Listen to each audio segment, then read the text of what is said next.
Alhamdulillah, alhamdulillah.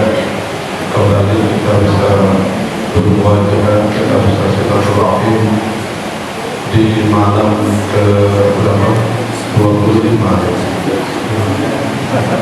15 ya? Hitungnya kecepatan masih orang itu ya.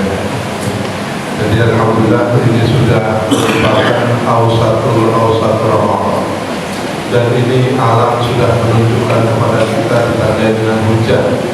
Kita maknai hujan ini pada wujud keberkahan alam pada kita, ridhonya alam kepada kita, dan alam memberikan hujan sebagai ridhonya Allah juga kepada kita. Dan kita merupakan kewajiban bagi kita untuk meningkatkan rasa syukur kita kehadiran Allah Subhanahu wa Ta'ala. Para jamaah sholat isya dan tarawih rahimahullah, saya ingin menyampaikan sebuah hadis yang sebenarnya cukup panjang, diriwayatkan oleh sahabat Anas bin Malik radhiyallahu ta'ala. Sahabat Anas bin Malik ini adalah seorang sahabat dari kalangan Ansor. Beliau ini termasuk dari keluarga yang kurang berada, kalau tidak dikatakan miskin. Pada saat Rasulullah Muhammad SAW hijrah ke Yathrib bersama para sahabat Ansor, sahabat Anas pada saat itu masih berusia 10 tahun, masih sangat kecil. Dan orang tuanya, ibunya sahabat Anas ini sebenarnya ingin menyambut kehadiran sahabat Ansor. Para sahabat Muhajirin, sahabat Ansor ini semuanya yang punya rumah memberikan rumah, yang punya ini, semuanya bergembira atas datangnya sahabat Muhajirin. Tapi karena tidak punya apa-apa, maka orang tua Anas ini hanya membawa Anas datang menemui Rasulullah SAW. Ya Rasul, saya sangat senang kedatangan saudara Muhajirin dari Mekah. Saya sebenarnya ingin menghormat, ingin memuliakan, ingin bergembira, bisa memberikan pelayanan yang baik. Cuma saya tidak punya apa-apa ya Rasul. Saya hanya punya anak ini kecil, Anas, hanya punya anak ini saja Rasul. Saya serahkan kepadamu sebagai wujud rasa senang saya atas kehadiranmu beserta para sahabat Muhajirin. Maka diterimalah Anas itu oleh Rasulullah dengan senang. Saking senangnya Rasul, maka Rasul memanggil sahabat Anas itu dengan sebutan Unes. Unes itu kalau Jawanya apa ya? Le, ya. Kalau Abdul dipanggil Ubed, Jundul dipanggil Junaid, Jundul dipanggil Junaid, isim tasfir. Fu'ainu itu sebutan Amroh dipanggil Umairah. Nah, gitu ya. Itu merupakan sebutan kesayangan dipanggil. Dan selama 10 tahun sahabat Anas berkhidmat kepada Rasulullah. Khidmat itu artinya apa? Yang melayani Rasulullah, hidup di dalam bersama Rasulullah, melayani seluruh kebutuhan Rasulullah. Mulai usia 10 tahun. Selama berapa lama? Selama 10 tahun sahabat Anas bisa berkhidmat kepada Rasulullah Muhammad SAW. Saking senangnya Rasul mendoakan. Nah ini yang istimewa, Rasul mendoakan sahabat Anas itu 3 hal. Apa? Ayyusira maluhu wa waladuhu wa tuwala umroh. Ya Allah, semoga Anas ini akan menjadi orang yang kaya. Ayyusira maluhu wa waladuhu, dan banyak anak, karena hanya dia tidak punya saudara lagi. Kenapa didoakan kaya? Karena datang dari keluarga yang miskin. Rasul doakan semoga kaya. Dan karena sendirian Rasul doakan semoga banyak anaknya. Dan tidak itu saja, ditambah semoga panjang usia. Ya karena doanya Rasulullah semuanya terkabul. Pertama, Ayyub Siromaluhu, sahabat Anas kemudian menjadi satu-satunya sahabat Ansor yang paling kaya. Sahabat Ansor yang paling kaya itu adalah sahabat Anas bin Malik. Yang kedua, wa yuksiru auladuhu, dan karena Rasul juga mendoakan banyak anak, akhirnya sahabat Anas juga satu-satunya sahabat yang paling banyak anaknya. Anak cucunya disebutkan dalam satu riwayat sejumlah 120 orang. Bisa dibayangkan itu. Anaknya 100, cucunya 20, atau anaknya 20, cucunya 100. Tapi berapapun itu ada hubungan. Luar biasa. Dan terakhir, Allah doakan panjang umurnya. Betul. Anas begitu usia 20 tahun ditinggal wafat oleh Rasulullah, dan setelah wafatnya Rasul, Anas masih hidup 80 tahun. Jadi usianya berapa? 100 tahun. Itu doa Rasulullah. Karena doa Rasul itu bagian dari mukjizat. Tidak ada satupun doa Rasul yang tidak terkabul, tidak ada. Karena itu bagian dari mukjizat. Ya. Jadi karena usianya panjang 80 tahun, maka Anas menjadi rujukan para sahabat bertanya bagaimana dulu Rasulullah. Sehingga banyak hadis-hadis yang diriwayatkan oleh sahabat Anas bin Malik itu yang menjadi rujukan dari para jemaah.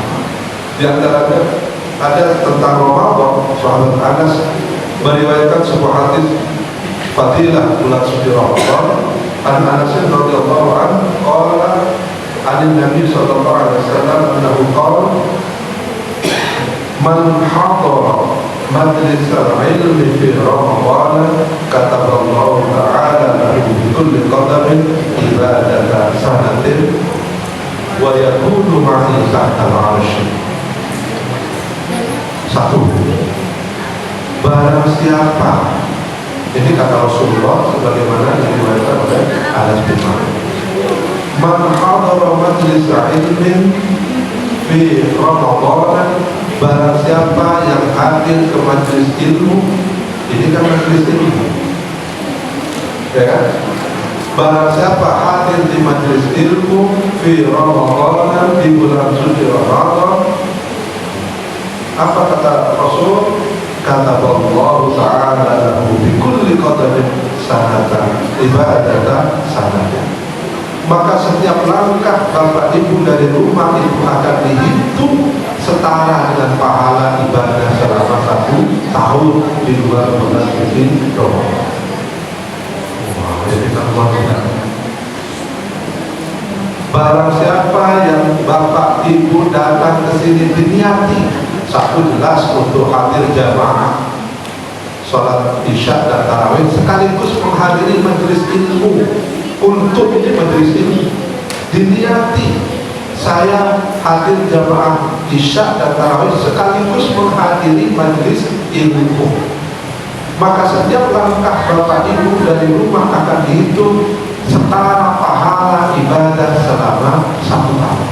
Ibadah sunnah 1 tahun setara dengan 1 langkah kaki bapak ibu dari rumah.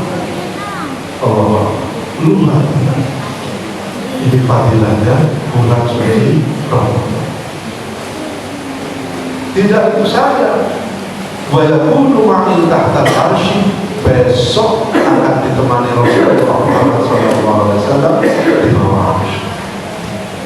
Ya. Makanya Bapak Ibu, kehadiran bulan suci Ramadan ini sungguh luar biasa. Kenapa? Ibadah sunnah di bulan suci Ramadan setara dengan ibadah fardu di luar bulan suci Ramadan. Kalau kita sudah Allah berikan kesempatan bertemu dengan suci Ramadan, kok tidak dimanfaatkan? Ya, ruginya luar biasa. Ya, sangat amat rugi kalau kita tidak memanfaatkan. Makanya pada pertemuan kemarin saya sampaikan, ibadah Ramadan merupakan syahrul mubarak. Ibadah Ramadan merupakan bulan yang penuh keberkahan. Berkah itu artinya apa? Berkah itu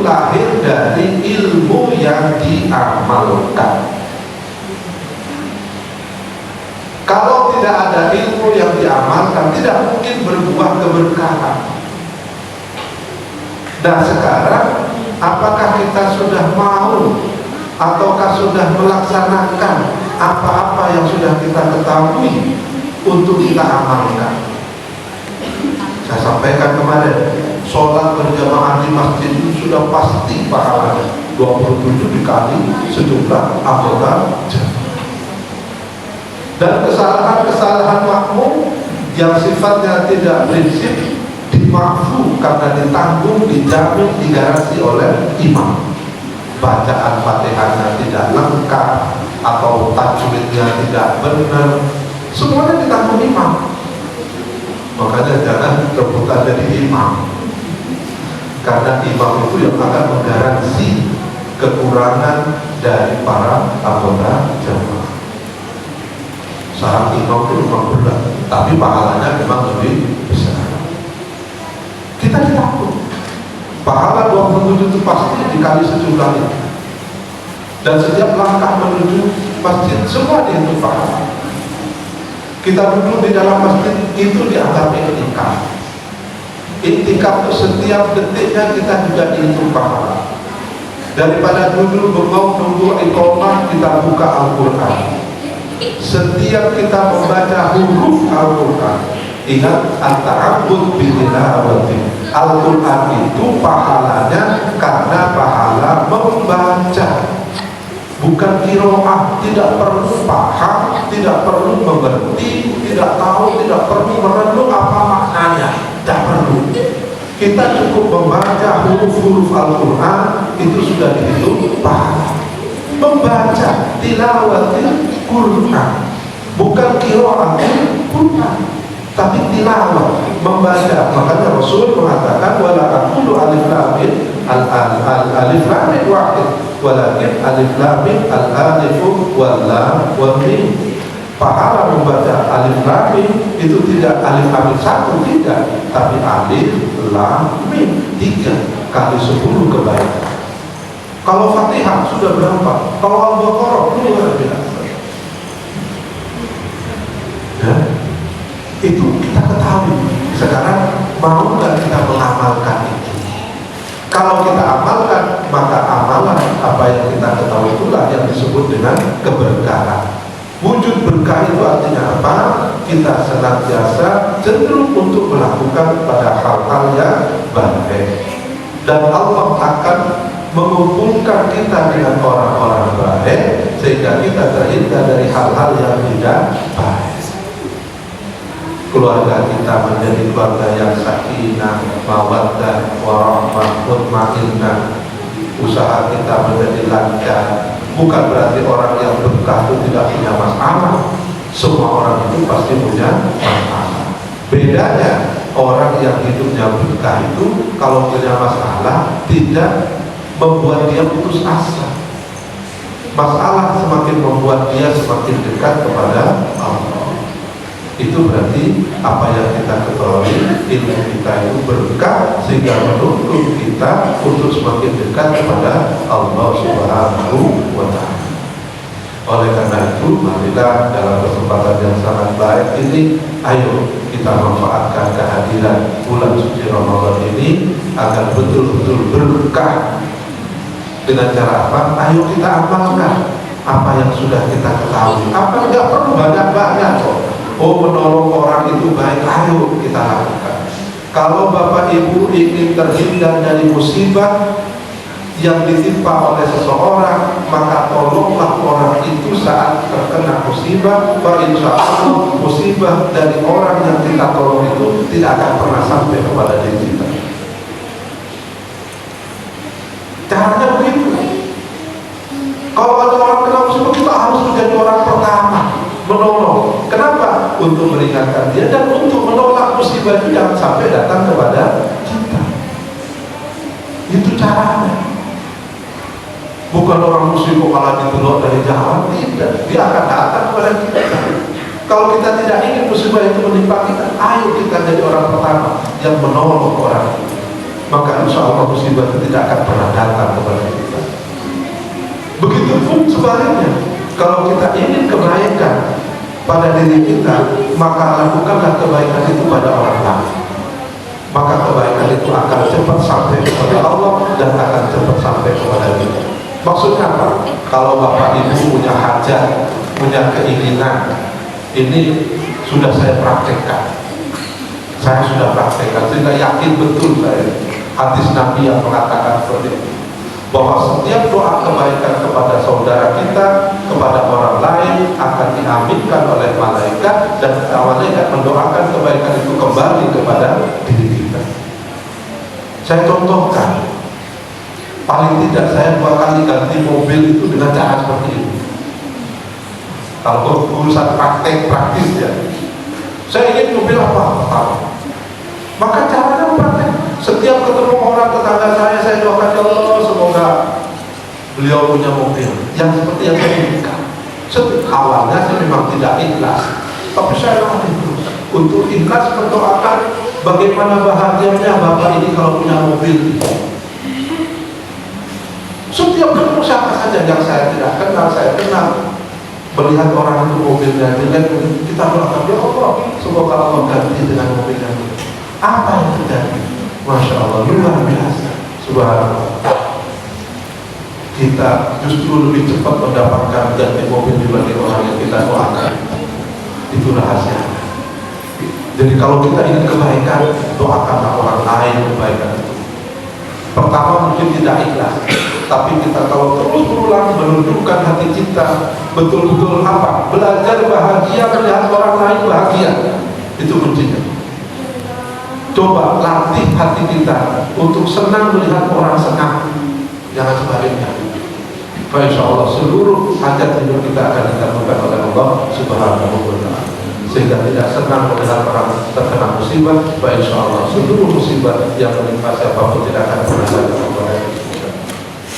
Demikian, semoga ada manfaatnya. Ihdinas siratal mustaqim wal 'afwu minkum. Assalamualaikum.